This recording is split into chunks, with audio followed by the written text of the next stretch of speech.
ፋኖ ጄኔራል ተፈራ አብይ አህመድ ሲቆጥብ የኖረውና ጥሬ ስጋ ቀለብኩት ያለውን የኦሮሞ ልዩ ኃይል የመከላከያ ዩኒፎርም አልብሶ አማራ ህዝብ ላይ አዝምቷል።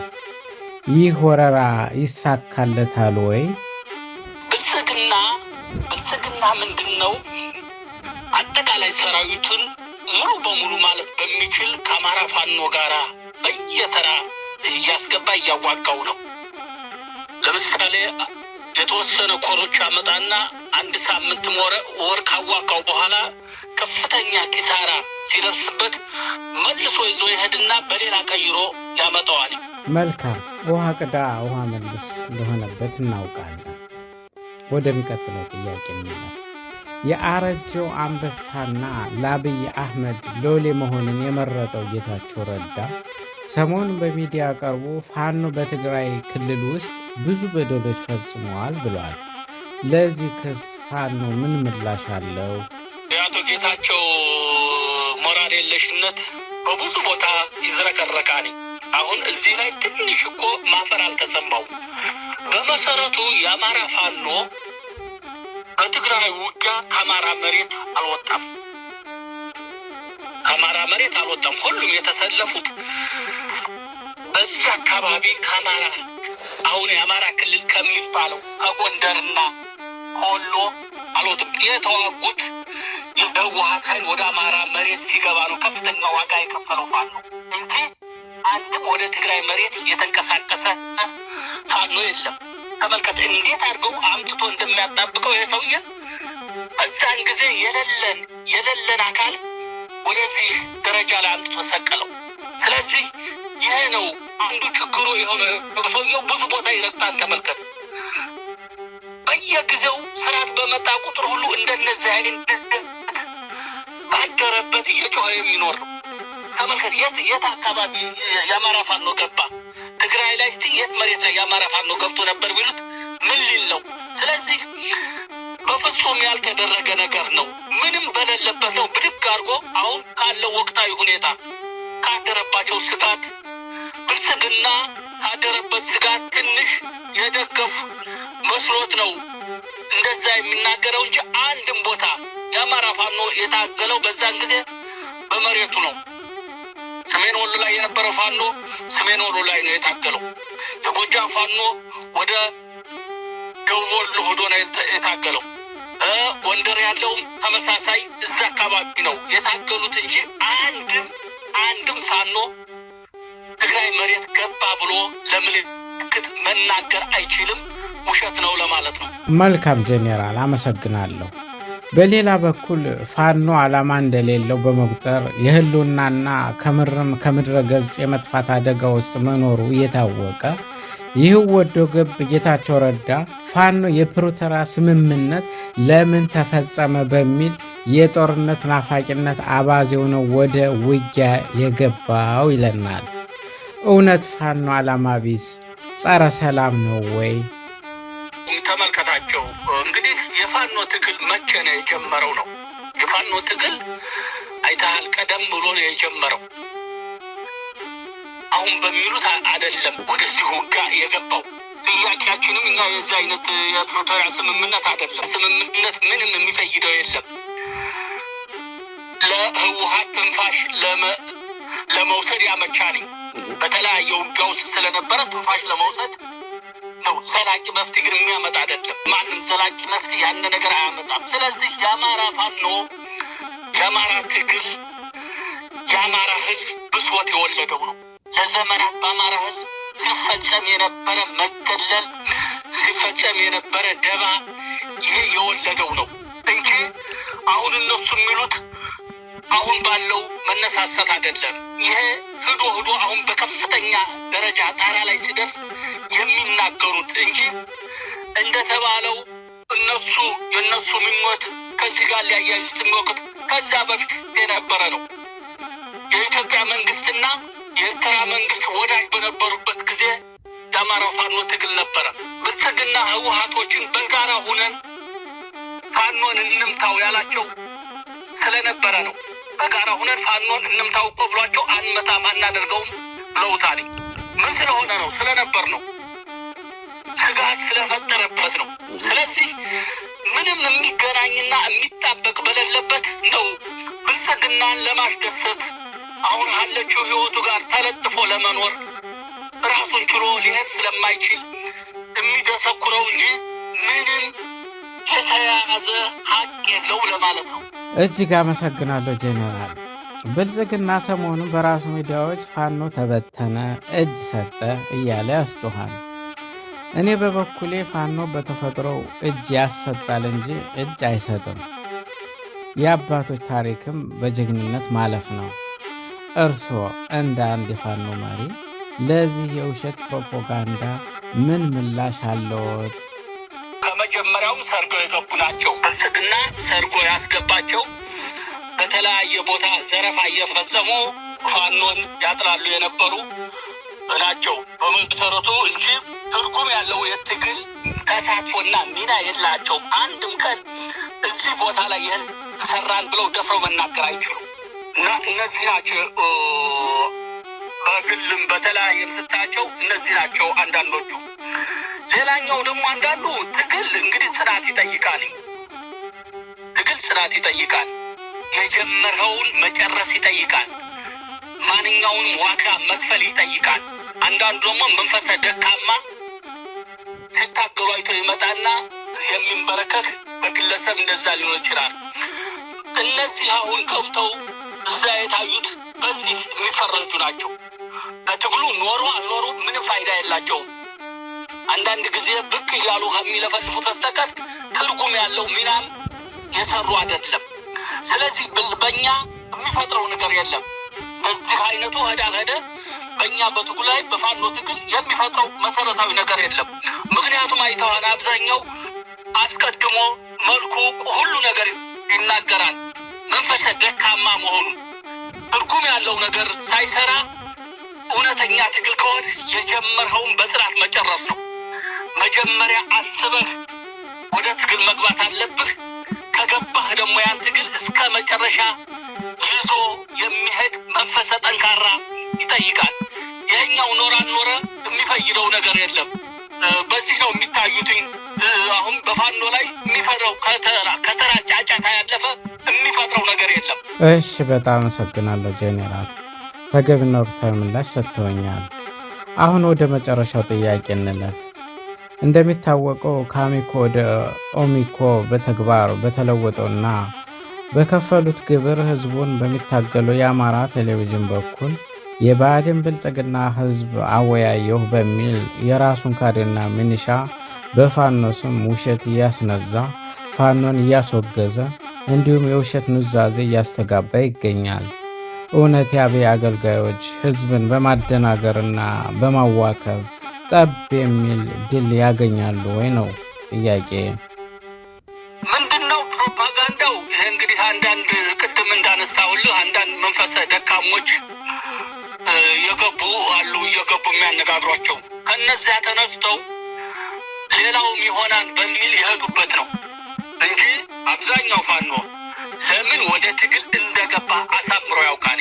የአማራን ችግር ሳይፈታ የአማራን ችግር ስር የሰደደ መገለል፣ መጠቃት፣ መፈናቀል መፍትሄ ሳያመጣ የሚመለስ ኃይል እንደሌለ እነሱ አሳምረው ያውቁታል።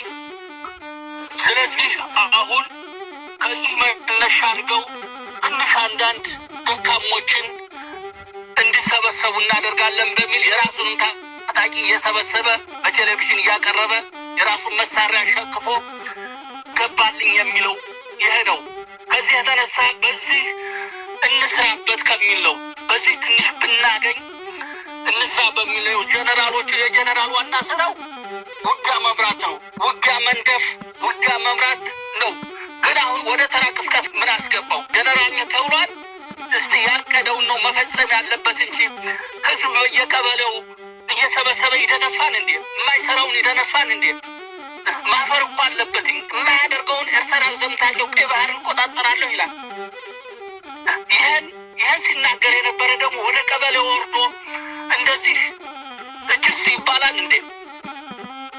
እጅ ልንሰጥ እኮ አይደለም፣ ወደ ቤታችን ሁሉን ነገር በትነን የገባ ነው። መከፈል ያለበትን ለመክፈል ነው። ስለዚህ መስተዳደሩ እንኳን እጅ ሊሰጠው ገና ሳይቀበር አይለቀቅም።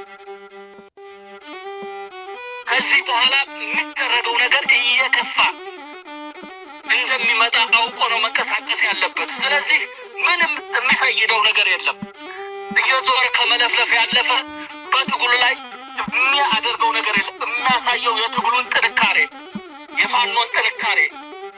ፋኖ በዚህ በ2 ዓመታት ጠላት ያን ያህል ሰራዊት አንቀሳቅሶ በየቦታው እየገታ ከቶ ይዞ እንደሚመታው እስከሚያጦለውለው ልክ እያስገባው መሆኑን ይህን ነው የሚሰጠና የምናየው ጉልት ደረጃ ስለሆነ ምንም ከተናልፍ ለፋ የሚያመጡት ነገር የለም ፋኖ ላይ ለማለት ነው። መልካም ጄኔራል፣ አንድ የተረሳ ጥያቄ ልጨምር ከይቅርታ ጋር። አድማጮችን ይቅርታ ጠይቃለሁ የመጨረሻ ብዬ ስለነበር። እንደሚታወቀው የአዲስ አበባ ሕዝብ ፋኖን በጉጉት ይጠብቃል።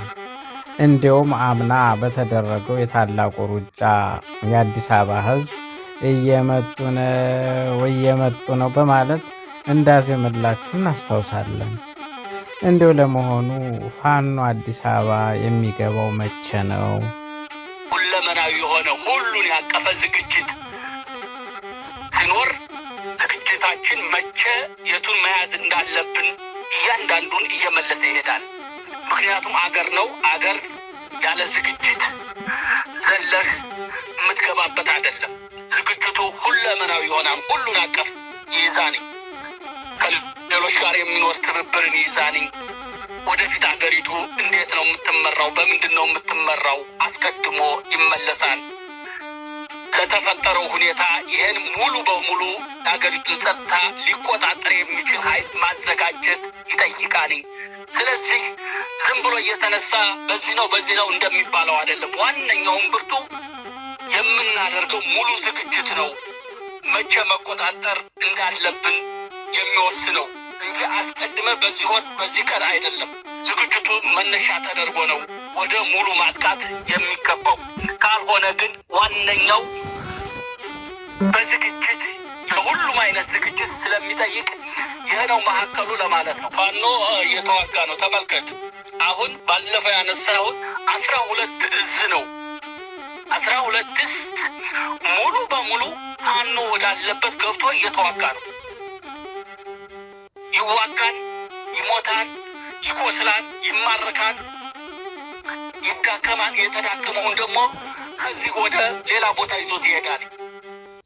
ከዚህ እያወጣ ወደ ሌላ ቦታ ይቀይረዋል። ይሄ የውጋ ባህሪ ነው። የተዳከመውን መስራት የማይችለውን ይዞት ይሄዳል። የሚዋጋውን ደግሞ ያመጣል። ባለፈው ከትግራይ ያፈነገጠው ሳይቀር መጥቶ እዚህ በሰቆጣና በላስታ መካከል ከፍተኛ ውጊያ አድርጓል። ብልጽግናን ለማዳን ተንደፋድፏል። ከዚያ ያን እኮ አልናቀውም። አምጥቶ ነው እዚያ ያስገባው። አስከተማ የሚባል አካባቢ ላይ ነው አምጥቶ እዛ ላይ ያፈሰሰው።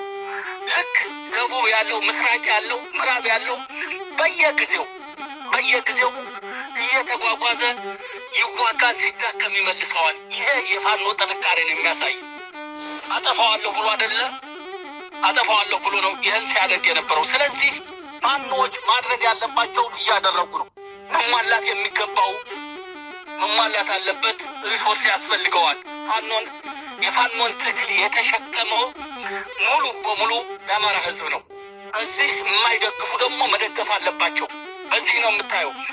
ይሄ የአማራ ሕዝብ ጦርነቱ የሚለው ግን የአማራ ሕዝብ ምርጫ 2 ነው። አንደኛ በባርነት መኖርን መቀበል ነው።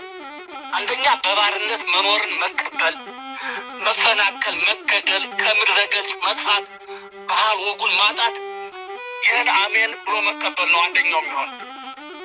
ሁለተኛው ደግሞ የሁሉም አይነት ዋጋ ተከፍሎ በነፃነት መኖር ነው። የሁሉም አይነት ዋጋ ከፍለህ በነፃነት መኖር። አሁን የሚባለው ዋጋ እየከፈልህ በነፃነት መኖር ነው። በነፃነት ለመኖር ደግሞ የአማራ ወጣቶች የህይወት ዋጋ መክፈል አለባቸው። ለአማራ ወጣት የአማራን ህልውና ማረጋገጥ አለበት። የአማራ ህዝብ እንደ ህዝብ እንዲቀጥል ማድረግ አለበት። የአማራን ህዝብ በህልውና ካላስቀጠለ የሱ መወለድ ምን ፋይዳ አለው? ስለዚህ በነፃነት የሚኖርበት ሁኔታ መፈጠር አለበት። የአማራ መለያ ደግሞ በነፃነት መኖር ነው። ስለዚህ አሁን ሁሉም አማራ በነፃነት ሊኖር ከሆነ መታገል አለበት። ሁሉንም ጥቅም የሚጠይቀውን ዋጋ መክፈል አለበት። ይህ ምርጫ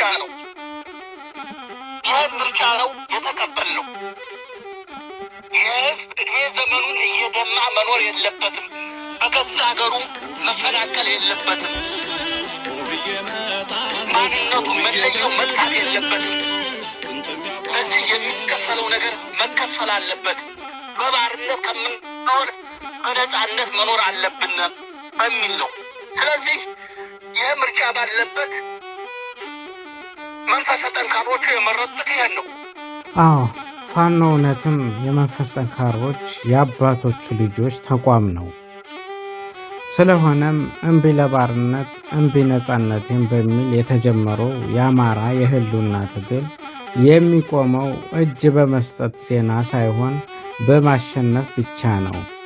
ጄኔራል ስለሰጡን ቃለ መጠየቅ በአማራውያን ስም ላመሰግኖ እወዳለሁ። በድልም ይመለሱ። ሆብዬ እመጣለሁ፣ ሆብዬ በድል፣ ሆብዬ እመጣለሁ፣ ሆብዬ በድል።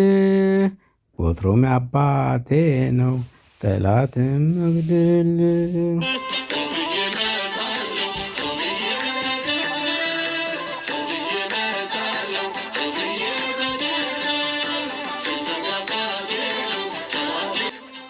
ውድ ተከታታዮች ይህን ዝግጅት ላይክ፣ ሼር እና ሳብስክራይብ በማድረግ ይደግፉ። ይህ የአማራዎች ድምፅ ነው። ስለተከታተላችሁን እጅግ እናመሰግናለን። በደህና ቆዩ።